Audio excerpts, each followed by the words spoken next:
Alô pessoal, eu sou o professor Álvaro Guimarães de Oliveira e vou, nesta live de hoje, concluir a respeito da minha análise sobre o STF.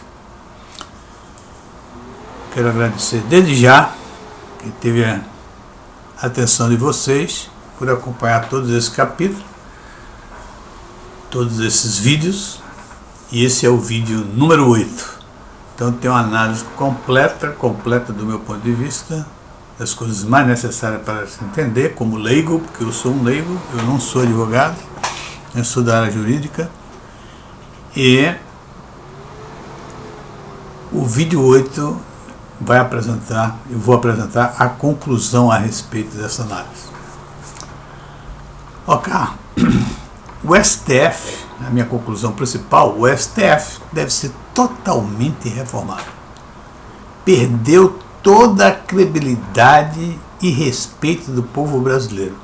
Nunca vi uma instituição que deveria ser totalmente respeitada, porque é a guardiã da Constituição brasileira, ser tão desrespeitada quanto o STF brasileiro. É inacreditável as críticas, a maneira que as pessoas tratam e se referem ao STF. Na minha conta, eu acho que o STF começou a mudar desde o tempo que ele começou a ser o plenário passou a ser transmitido ao vivo na televisão. Ou seja, uns 20 anos, os últimos 20 anos para cá, mais ou menos. E aí, por isso, deu para a gente conhecer as pessoas melhores, os ministros, etc., os seus argumentos, os excessos, né? E uma série de coisas mais. E aí o STF foi perdendo toda a credibilidade que existia e os ministros passaram a ser considerados como pessoas altamente prejudiciais à nação. Portanto, eu acho que o STF tem que ser totalmente reformado. Reformado para que volte a ter aquele respeito que deve ter.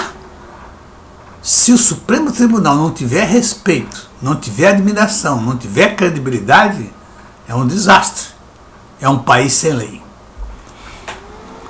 A primeira mudança que eu sugiro é a mudança da denominação de STF, Supremo Tribunal Federal, para Suprema Corte da Justiça Brasileira. Por quê? Isso para acabar com qualquer vestígio e resquício dessa falta de credibilidade e respeito que o STF provoca. Então, se continuar com o STF, vai ser difícil você voltar a acreditar nessa sigla. Então vamos mudar isso, porque ele cuida de vez com esse resquício de incompetência, de maracutaias, de roubos, desonestidades, né? de inescrupulosidade que existe aí, em tudo isso aí, que está sendo citado nas mídias digitais. Então, vamos mudar o nome para a Suprema Corte da Justiça do Brasil. Outra coisa, a maneira que o STF hoje nomeia os seus ministros é uma maneira conflituosa, porque quem nomeia, na realidade, é o chefe do Executivo, que pega no final uma lista tríplice que vem lá do Senado, né? E com isso ele nomeia um ministro que às vezes já muito antecipadamente já se sabe qual é o ministro que vai ser nomeado pelo chefe do Executivo. E isto é conflituoso. Isto não é algo respeitável, porque esse ministro indicado, ele um dia vai julgar o chefe do Executivo, aquele que o indicou, e o chefe do Executivo espera que ele seja favorável às suas ações, quer ter um aliado dentro do Supremo Tribunal Federal. E eu acho que, quando se diz respeito à justiça, não tem que ter aliado, tem que ter, são pessoas que respeitam respeitem as leis. Isso é que deve existir. Não adianta ser amigo, padrinho, etc. O que importa é que aquela pessoa, aquele ministro, respeite a lei e estamos aí. E é isso que deve ser feito. Então, para que isso aconteça, eu sugiro a nomeação do novo ministro da Suprema Corte da Justiça Brasileira, um processo de indicação completamente diferente do que existe atualmente. Primeiro, só poderá candidatar-se a ministro da Suprema Corte da Justiça Brasileira juízes de direito com no mínimo 5 anos de experiência.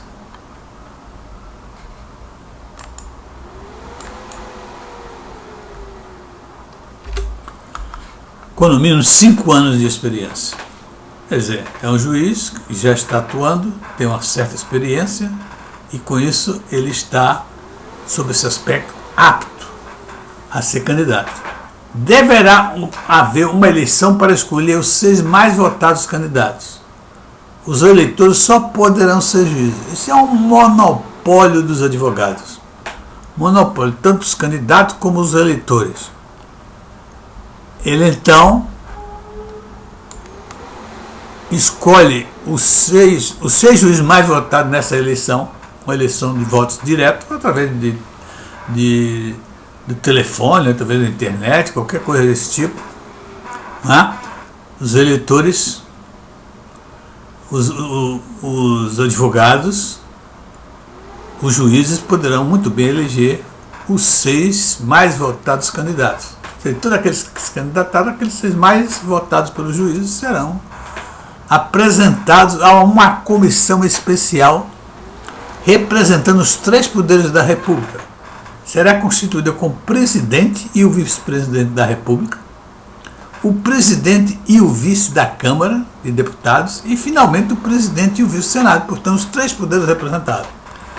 Essa comissão é responsável por buscar as qualidades necessárias para um ministro da Suprema Corte. Primeiro, deve ser um juiz, e já, quando ele chega aí, já sabe disso, é um juiz com 5 anos de experiência. Deve ter um conhecimento aprofundado de direito. Deve ter um comportamento ilibado. Sua ficha não poderá, na sua ficha não poderá existir nenhuma nódoa a respeito de crime, a respeito de roubo, a respeito de qualquer coisa desse tipo que um dia ele foi indiciado. Não pode haver. Tem que ser uma ficha limpíssima para ser ministro da Suprema Corte de Justiça do Brasil. Analisado pelos seis representantes da comissão especial, limpado toda a área, ela escolhe 3. Ela elegerá os 3 candidatos, né, que serão os mais votados, formando a famosa lista tríplice. Então essa comissão especial pega essa lista tríplice e envia para onde? Será enviada para os 11 ministros da Suprema Corte da Justiça do Brasil. Esses 11 ministros escolherão um novo ministro. Eu acho que é lógico. São 11 ministros que estão lá para escolher o colega deles. E, em princípio, ele deverá escolher aquele que tiver as melhores qualidades, porque ele já passou por um filtro muito grande. E outra coisa, esse filtro, da maneira que ele começa com a eleição, né? E na eleição elege aqueles 6 primeiros, os 6 primeiros passa para a comissão, que são os representantes dos poderes brasileiros, o presidente e o vice de cada um poder, e escolhe 3 e leva esses 3 para os ministros, que são 11 ministros, e os 11 ministros vão fazer a sua escolha final, vão fazer a sua entrevista, conversar com esses 3 candidatos, e aí tirará aquele que for mais votado pelos 11 ministros. Aquele mais votado será o ministro indicado, será o ministro a ser a agir na SJCB. Tá certo? Eu tenho que, dessa maneira, os conflitos de interesse, as jogadas e armadas políticas deverão desaparecer. E aí nós teremos uma justiça propriamente dita, não a justiça de compadre, de comadre, como acontece hoje em dia. Você sabe que hoje em dia os ministros perderam toda a credibilidade exatamente por causa dessas coisas. Eu vou falar de alguns juízes só para vocês entenderem.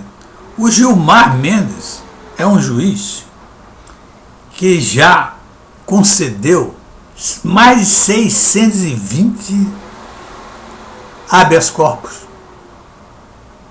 Ninguém acredita que 620 habeas corpus, Gilmar Mendes é um homem da justiça, buscou a justiça. Ninguém acredita nisso. Isso envolve normalmente maracutaias. Não é à toa que Gilmar hoje em dia é um homem muito rico. E rico vem também desse número de habeas corpus. Vocês sabem que o habeas corpus é dado geralmente para pessoas ricas, empresas ricas, milionárias, que podem pagar uma quantia fabulosa para ganhar um HC. E Gilmar é conhecido por isso. É conhecido como soltador de criminosos. Depois vem o Fachin, Edson Fachin. Com Edson Fachin não foi 620, mas foi aproximadamente 395. Né? 395 processos de HC ele fez. E além disso, ele é um petista. Ele é um homem que tem lado. Um juiz deve ser completamente independente. É um homem que fez tudo a favor, fez campanha para Dilma Rousseff. E agora acaba de liberar Lula, que passou mais de 580 dias na cadeia, porque foi julgado num processo limpo, um processo bem fundamentado, bem comprovado dos desvios que Lula fez dos recursos públicos no Brasil, do roubo que o Lula fez dos recursos públicos no Brasil. Ele foi condenado por 9 juízes, inclusive pelo próprio STF, que negou 2 habeas corpus aos advogados dele, pedindo para ele não ser julgado. Então são 9 mais 2, 11, 9 juízes, que foram 5 do Supremo Tribunal da Justiça, 3 lá do STF do Rio Grande do Sul e o próprio Sérgio Moro, que era o juiz da primeira instância. Esse cara foi 9-0. Não foi uma coisa que... E geralmente o processo dele na primeira instância tinha uma dosimetria, e quando ia para o Supremo Tribunal Federal lá do Sul, a dosimetria era aumentada. Então, como é que um cara como Fachin anula esses 4 processos do Lula apenas porque ele foi julgado em Curitiba e, segundo ele, não era a jurisdição perfeita para o caso? E livrou ele de uma maneira tal que ele está com a ficha limpa, pronto para ser candidato a presidente do Brasil. Nenhum crime foi negado. Não se comprovou que nenhuma condenação foi errada. Apenas a jurisdição não era de Curitiba, deveria ser lá de Brasília. Isso é de uma estupidez que não tem mais tamanho. É por isso que esse Superior Tribunal Federal tem que ser totalmente reformulado. Tá certo?